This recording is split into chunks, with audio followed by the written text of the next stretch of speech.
Hello everyone, my name is Julie, and today it is above freezing, which for people who like spring and warmth, that's great, but as a winter lover myself, I'm panicking because I've read only 3 books on my winter TBR. I hear the ice melting outside, so I really need to get some books read before all the snow's melted and it's springtime, which in itself is another great season, but winter in my mind, reigns supreme. Real quick, I'm going to tell you about all the books I plan on reading in this video, and then we'll just have some fun chatting books and hopefully getting the most out of winter before spring comes. We'll start with Migrations, since I'm already about 50 pages through this book. This is a novel by Charlotte McConaughey. If you've watched any of my videos, you've probably heard me rave about Wild Dark Shore, or really anyone on the internet. I feel like everybody's raving about that book. Well deserved. I really wanted to pick up more from her because I love the way she writes about nature and climate change and mystery, and this book really screams to me winter. Our main character, Franny, is a bit of a scientist. She does field work, and she is very invested in the Arctic terns, a type of bird where they are nearly extinct. They're severely endangered, and she wants to track the last flock as they do their final migration south. She feels if she's able to track their migration, she can better understand the species and hopefully try to save them, because in this near-distance world, many species have already gone extinct, and climate change has really taken a hold of the earth and all of its animals. So the novel starts in Greenland, where Franny is trying to convince the captain of a fishing vessel to sail south and track this bird's migratory pattern. Of course, this isn't really in their schedule, their fishing schedule. They already have like a set routine, but she is able to convince them. She's able to get aboard this ship, and she's going to start working with them while they track these birds. We're also going to start unraveling Franny's past. We have like kind of a weird suspicion something is up with her relationship with her husband.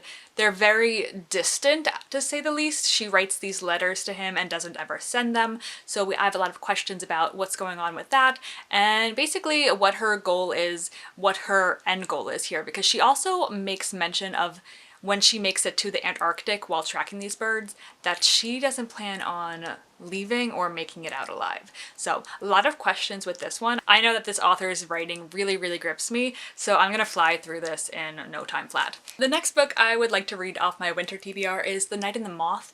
I don't know if this gives winter vibes, but just looking at the cover, these blues feel so icy and crisp, and even these beautiful end papers, they just speak of a cold time to me, so that's the only reason that this book is on this list. Do I know a lot about this book? No, I don't. I've heard excellent things. People love her Shepherd King duology, me included, and so I'm excited to get to this one now as well. I believe our main character in this is able to read and decipher dreams, and I guess the knight that she gangs up with or is somehow intertwined with, she is unable to read his dreams. He is the only one she can't read his dreams of, so I don't know what kind of shenanigans these two are going to get into. Sybil, the main character, she is a diviner. Those are the people who I guess can read dreams, and the other diviners start disappearing, which is not great. The knight's name is Roderick, like that's really giving Diary of a Wimpy Kid, no? But it seems like she needs his help to figure out what's happening to her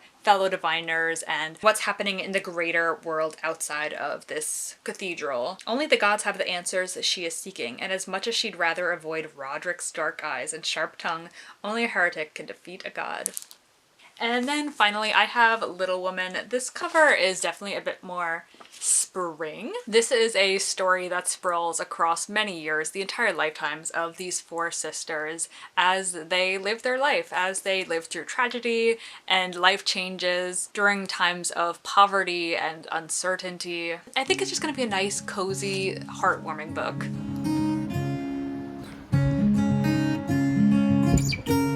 Okay, so I sort of feel like there's a lot and also nothing happening in this book at current. I fear I'm not really as invested as I was in Wild Dark Shore. Our main character, Franny, we're really just following her journey to follow the migrations of these Arctic terns, the last of their kinds. And yes, that's what I expected in this book, of course, just based on the title and the description. But we're also very slowly learning about Franny's past through flashbacks almost every other chapter, flashing back to different points of her life. And instead of like big reveals about her life, we're really just getting breadcrumbs here and there where she'll say something in the current timeline saying something about her husband or her child or jail time or sleepwalking, all of these like kind of things that are just very subtly mentioned that it's almost like, did I misread something? Did I miss something? Because I feel like they're just bringing this up so casually that I should already know about it. Like I'm the problem here that I didn't know about X, Y, and Z. Yeah, not loving it, not hating it. I'm feeling very average about it. I'm, you know, pretty close to finishing it. It's only about 250 pages. You know, no harm, no foul. I still want to read Once There Were Wolves by this author, so I guess we'll see if Wild Dark Shore was a one-off or if, you know, any of her other books work for me. Okay, I fear it's been entirely too long since I've done an update. I'm so bad at these reading vlogs. I also feared I waited too long to do this winter reading vlog, but it's been dumping snow on us the last couple of days, so I mean my timing isn't that bad. Like look at the cover of this book and look at these clips I've taken from outside. It's perfect. Not that I'm currently reading this book. I finished this probably like 2 weeks ago and I haven't updated you, so I really have to. And also I'm almost halfway through this book, so I need to update you on this as well. Oh my god, what a terrible YouTuber I am, if you could even call me that. Unfortunately, I remember very little about my first updates about this book, so if it's redundant, oops, sorry about that. Basically, our main character, Franny, is in this kind of near future world where all these animals and species have gone extinct or are on the brink of extinction. Basically everything's the same except the attitudes about animals are very different. Like fishing is really frowned upon. People aren't used to seeing birds, wild animals, everything is kind of just slightly off in that matter. And all of these changes are of course due to humans. It all kind of points back to climate change. But our main character Franny is very passionate about this species of birds, the Arctic terns. They are known to have the longest migration. They go from Greenland to Antarctica and back in one migration season. She wants to track what she thinks is going to be their final migration. She thinks that they're not going to make it because of the way things are going in the world, how few animals there are left. But the story is also told in a way that kind of switches the narrative from past to present, so we slowly unravel Franny's past and kind of figure out why she's so interested in these birds, why she's so quiet about her own past, why she's kind of a bit secretive. Of course, I loved the setting of this book. I love the Arctic, the Antarctic, snowy things in general. I thought Franny was an interesting character to follow. She was sort of unreliable. She kept things very close to her chest and also had some false memories sprinkled in here and there. The ending of this book is really fulfilling and it really left off with a very hopeful taste. I don't think this book surpassed my enjoyment of Wild Dark Shore. I did really enjoy it. I ended up giving it 4 stars and I think it's a perfect read for the winter.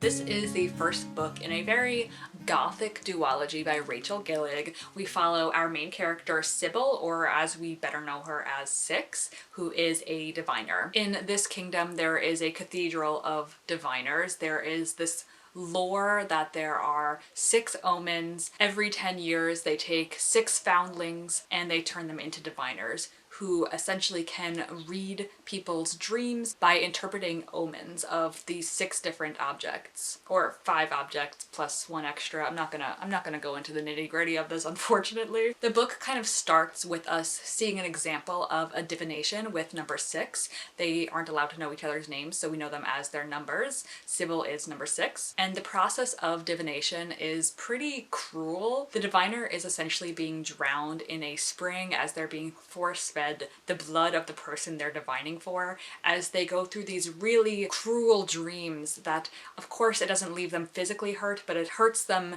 in their dreams. And they just do this day in and day out, these divinations, and it's a 10-year commitment of service. So this has been their life for 10 years. They don't remember a time before they were diviners, and they are nearing their 10 years, where they kind of are a little suspicious because they don't really know what has ever happened to past diviners. The story takes a bit of a turn and kind of really gets going when A knight called Roderick, or Rory, enters the story as he comes with his band of knights and their new king, and Sybil is doing a divination for him, and instead of seeing all the omens, she sees a moth. Things get even stranger when her other diviners start going missing one by one. This is where the story kind of takes a turn, and it turns more into a journey type story where she and Roderick go on a journey to find the diviners, and for Roderick, the journey is for a different reason that I really shouldn't get into because it's like spoiler-ish, but he and the king start kind of unwinding the realities for Sybil. Things aren't really the way that the cathedral and the religion make it out to be, that she's kind of been lied to. And that's where I'm at in this book. I can't say I'm loving it. I'm only about halfway through here, so maybe it'll pick up, maybe I'll feel differently, but as for now, it's just not really sticking as a favorite for me, unfortunately.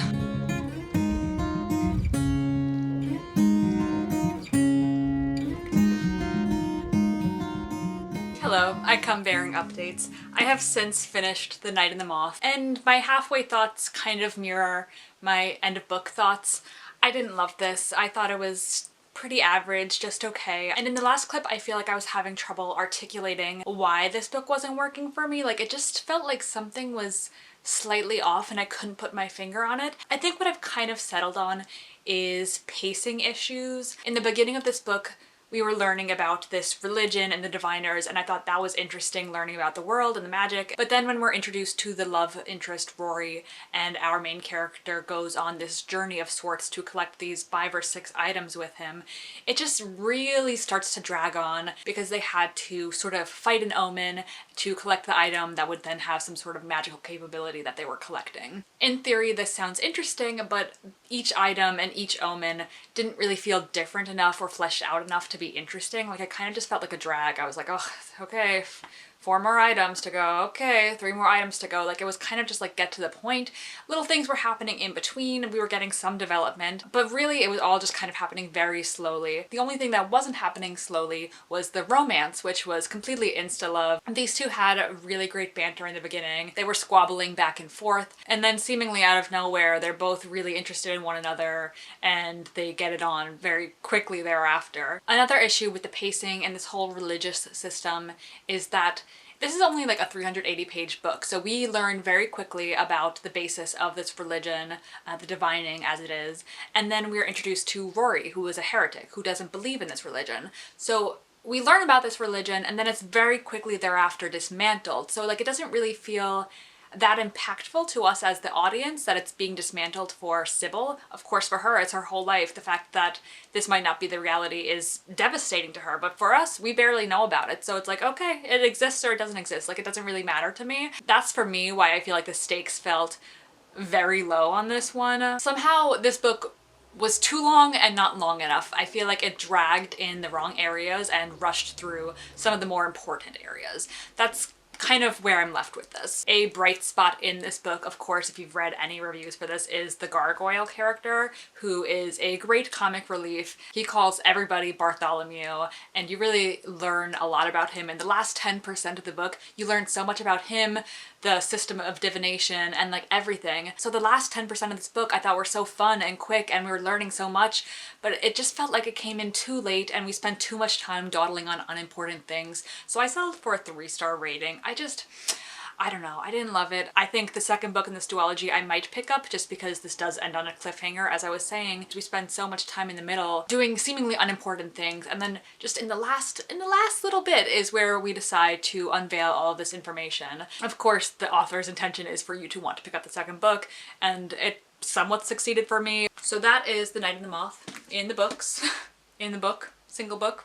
The Knave and the Moon is coming out later this year. I don't know if there's an actual release date, so we'll see if I actually decide to continue on with that. But if I want to complain about pacing issues, I should probably also bring up the pacing issues of this video and the fact that it's a winter reading vlog, and I've just started the 3rd book on March 3rd, and it's 500 pages, so it's probably going to be another week or so until I finish it. So, pacing issues, you and me, Rachel Gillig, we're in this together.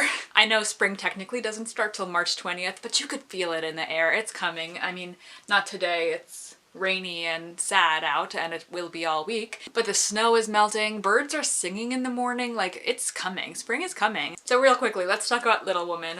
I'm only 50 pages in. I didn't realize that the iconic line of, "Oh, it won't be Christmas without presents," is literally the first line of this book. "Christmas won't be Christmas without any presents," grumbled Joe, lying on the rug. Iconic, that's the opening line. Thus far, this has just been a delightful classic about the four March sisters. We have Meg, the oldest daughter, we have Jo, the bit of a tomboy, Beth, who loves piano, and Amy is the youngest child who's a little bit spoiled and bratty. And they're all just trying to be the best daughters they can be for their mother in these trying times. And honestly, I just find it so shocking that this book was originally published in 1868 because the prose, the language is all just so simple and easy to digest. I know this is more of like a juvenile or children's book, so I guess that's part of it. But this book was written as a girl's book. At the time, reading was gendered and there weren't any books for little girls. So this is just a darling, sweet story of this group of sisters.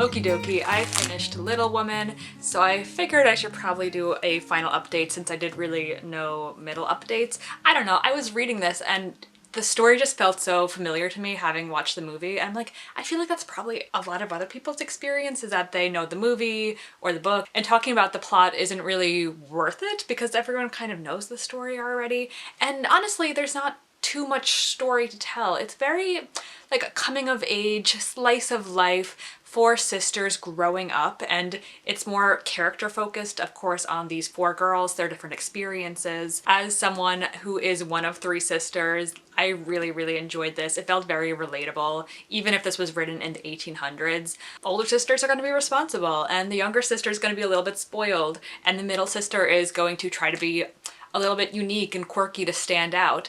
And as a middle child myself, I am very much Jo coded. I feel I love Jo in this book. You know, she is so unique and trying to follow her own path in a time where you're supposed to just be womanly and get married and have children. She kind of treads her own path. I think another opinion I probably share with many others is that Amy is sort of unbearable as the youngest daughter. She is so spoiled. She always gets her way. She gets to travel abroad with her aunts instead of Jo because she's prim ladylike, even though Jo's older. Amy makes everybody drop what they're doing to help plan this party for her friends. And then of course the biggest, most egregious insult is that Laurie, their neighbor, who, you know, he's friends with all four of the girls, but is closest with Jo, and he ends up, of course, with little spoiled Amy. You know, he confesses his love to Jo in this book, and she has some sort of like selfless reasons for refusing him.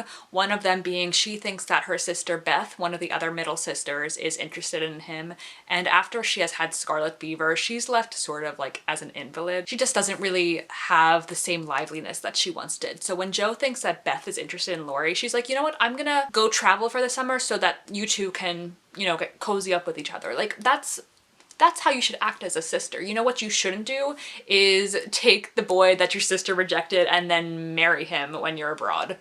I don't know if that's a hot take. I read some Reddit threads, like it was kind of a mixed bag. A lot of people feel like I do that Jo was wronged, even though she said, you know, she was more interested in him with brotherly love instead of like actual romantic love. It still hurts. It still hurts to see him come back with Amy as his wife. You know, even if Jo wasn't interested in Laurie, just the fact that he basically admits, he's like, you know what, if I can't have Jo, at least I could have her sister. Like, ew, that's icky. And then for Amy to be like, yeah, that works for me. It's icky. It's icky. I know this book was written in the 1800s. It was a different time. Things were different. Jo takes this with stride. She is happy for both of them. I could never do that. I'm so selfish and petty. I would have been furious. I would have been so angry. I don't think I could have taken it as well as she did. But overall, like, I feel like this was just a fun, cozy book. I know it's more catered towards younger audiences, but like I'm glad I read it. And I know this is supposed to be sort of a winter vlog, and like this cover, it doesn't say winter to you. I don't know about you. It doesn't say winter to me, but I've been filming this. I'm so bad at reading vlogs. So it's been like 3 or 4 weeks since I've been filming this video.